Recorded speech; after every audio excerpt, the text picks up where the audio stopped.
Joshua Haddad. I'd like to welcome you guys back to just another wonderful video in which we will be going over childlike anatomy.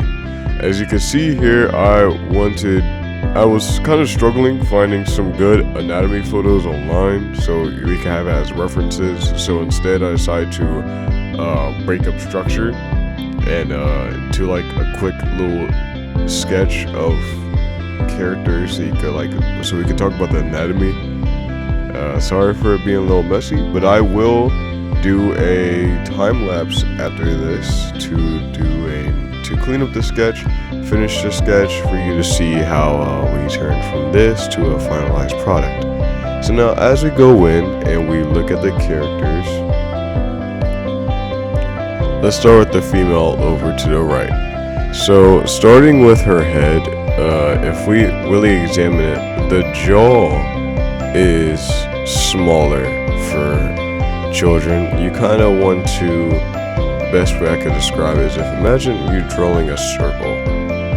That was a terrible circle, but imagine you drawing a circle, and then when you're drawing a line down, kind of want to do a little thing like that, and you want to arc it all the way.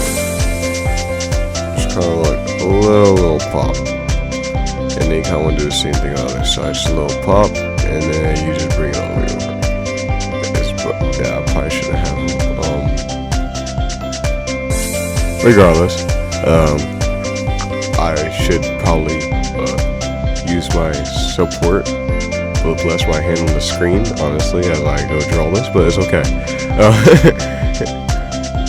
But yeah, you get the point. When you're drawing the jaw, is a little pop into the actual draw line itself. I know for when you're drawing more adults, you kind of want to have like more of a down, and then you kind of go into the arc. With kind of children, you kind of want to have a little pop and then arc into it, so it keeps more of a smaller jaw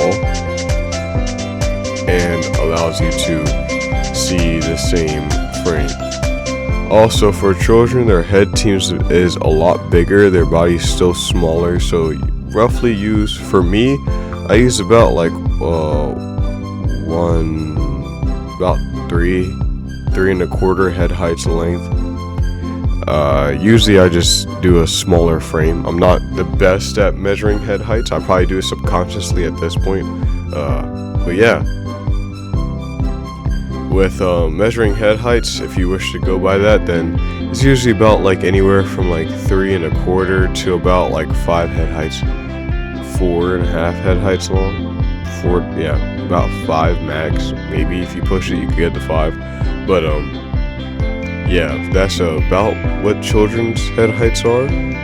For me, I know my characters are very cartoony and stylized, so my base characters are usually about from like 5.5 head heights long, so maybe 6 head heights tall.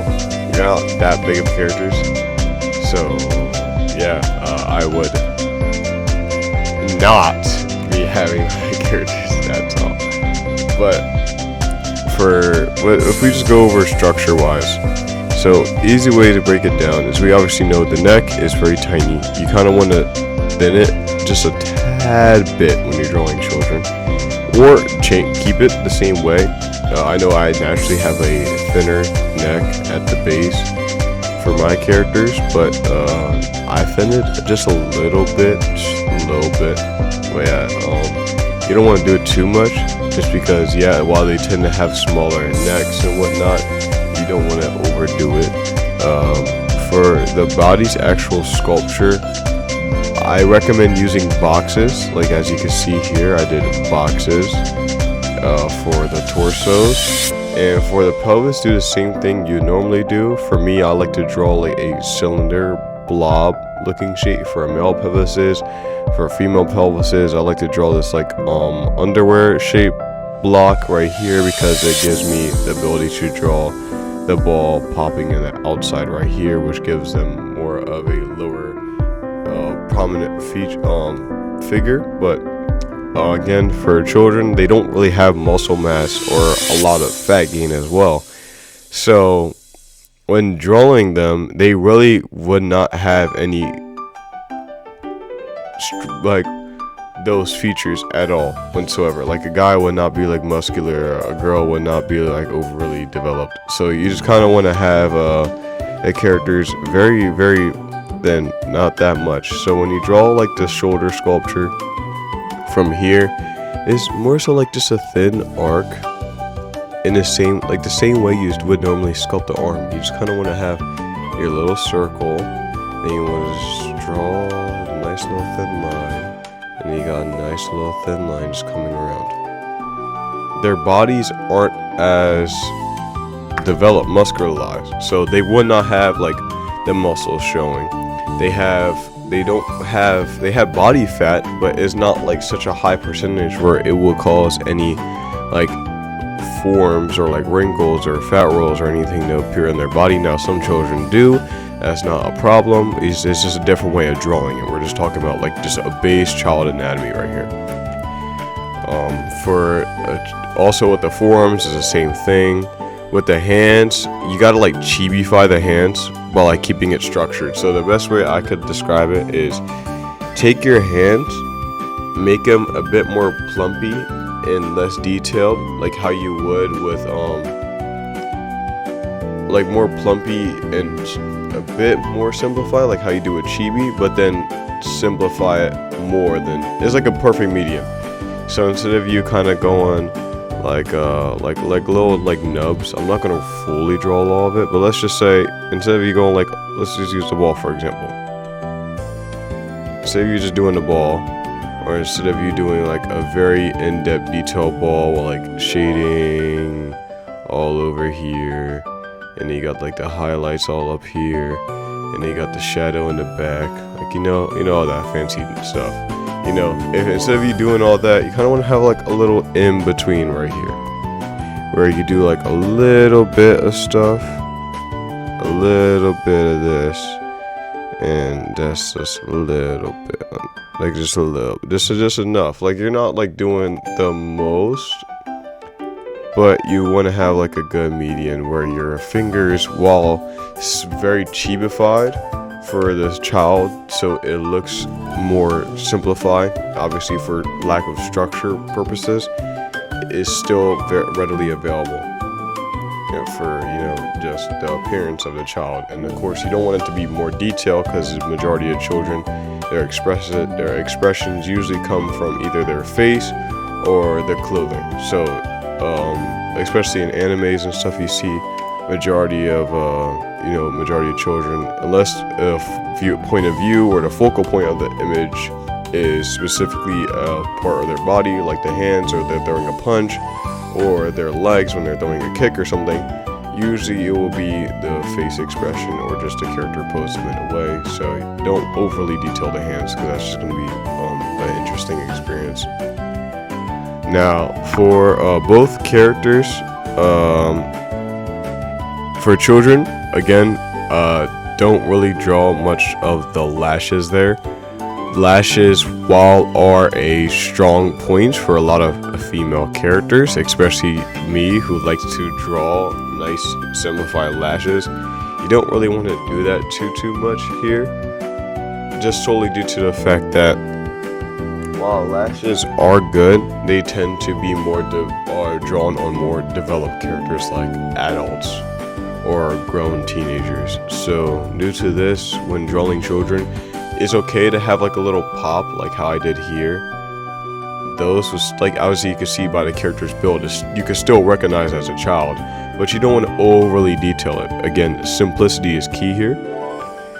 Use more of those details in the shadings, the highlights, any extra stuff that will make the character in itself pop. But it's just anatomy, just the structure of the character is very simple, very simple. Now, when drawing the legs, it's the same exact thing. Actually, let's go to the main body. So now we cover the arms. The arms and structure is very simple. It's not that different. Of course, you still want to have the anatomy. Of course, the elbow is definitely a bit more, it pops out more in like the vertical length or horizontal. I guess basically the bicep, the arms, this will pop out this way, while this will pop out facing towards the viewer, perchance. Yeah, let's do that. So make sure just to keep that in tune, or other vice versa. But the forearms and biceps and triceps will pop up in separate directions. So just keep the base anatomy fact of that. Outside of that, the body is very simple. It's not going to be too complex for you to do. Very, very easy to do. Now for the torso. The torso, again, the spine still has an S to it. So yes, you still have to draw a minor curve in the character. But of course, this is a front point of view. So there's not that much you're going to do. Yes, your body still has an indent going in. Though the pelvis and stuff is closer, it would still have it going in for most people, as your body, your rib cage kind of goes here, and then your body just kind of curves around the rib cage and then arcs out over your pelvis. So most people will see that. So for the child, for my style, or your guys' style, whether you still want to do the anatomy or whatnot, for females you will still have a little bit of a pop, but nothing crazy, just for structure. And then for guys, you will have just a little bit, but you want to make it more straight. Outside of that, for the legs, it's the same principle. You just draw the ball of the area, the start of the thigh, the back of the thigh, and then you just draw the knee. You arc it down into his lines, and you just draw the calves, and you draw the feet. The thing is with these little characters is the children, they won't be as in-depth character-wise as they might seem. So you don't need to, well, okay, that came out like probably the worst possible explanation I could have ever gave in my entire life. The characters aren't going to be as detailed as they might seem. For children, the best way to put it is they're very simplified, very easy, very just they're not that hard to draw. They're very simplified. They basically just take what you do for the adults, you simplify it, but just make it more detailed than cheapies. They don't have much muscle mass, so they shouldn't be too in depth, but they should be very simple to draw as a whole. Just make sure to focus more so on making their facial features just a bit bigger. You want to make their eyes just a bit more bigger, their nose just a bit more simplified but a bit big, but like kind of tiny. You want to have their mouths a bit bigger. Just features that would contribute to just a childlike demeanor or appearance. You will want to increase those and make those more dominant, while making basically everything else very, very like lackluster, like a detail. That's what I learned from doing child anatomy, and that's what I hope you guys take out this. Well, without further ado, I guess let me just get into the speed paint. I will just finish up this art, and then you guys will watch me finish this art. So without further ado, let's just get right into the speed paint.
I'm back from the time lapse now. So of course you can see what I did to the characters.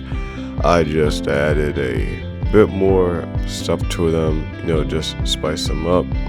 Nothing too crazy. Not making the most in-depth artwork I've done, but just enough for you to see, like, taking the anatomy, taking the structure, and turning into a genuine artwork.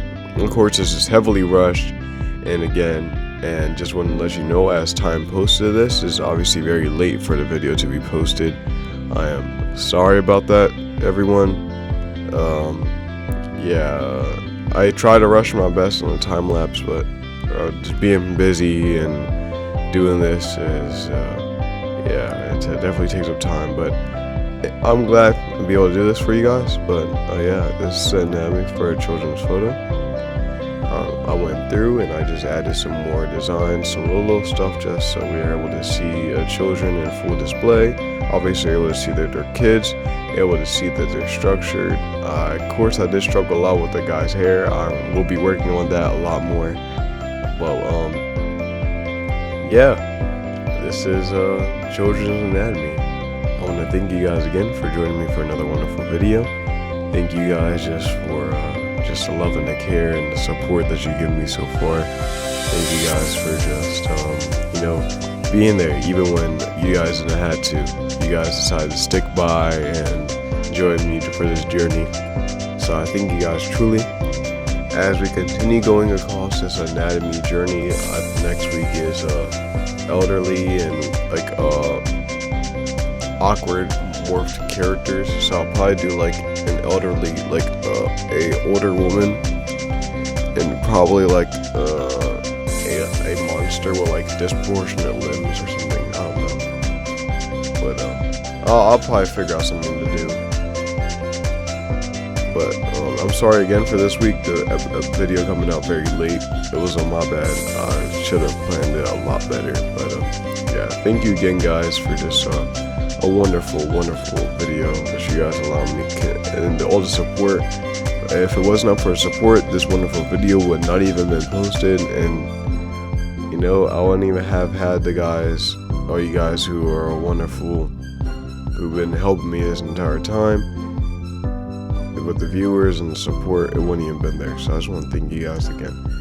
Please enjoy the rest of your day. I hope you guys learned from this video and continue learning, growing, and drawing.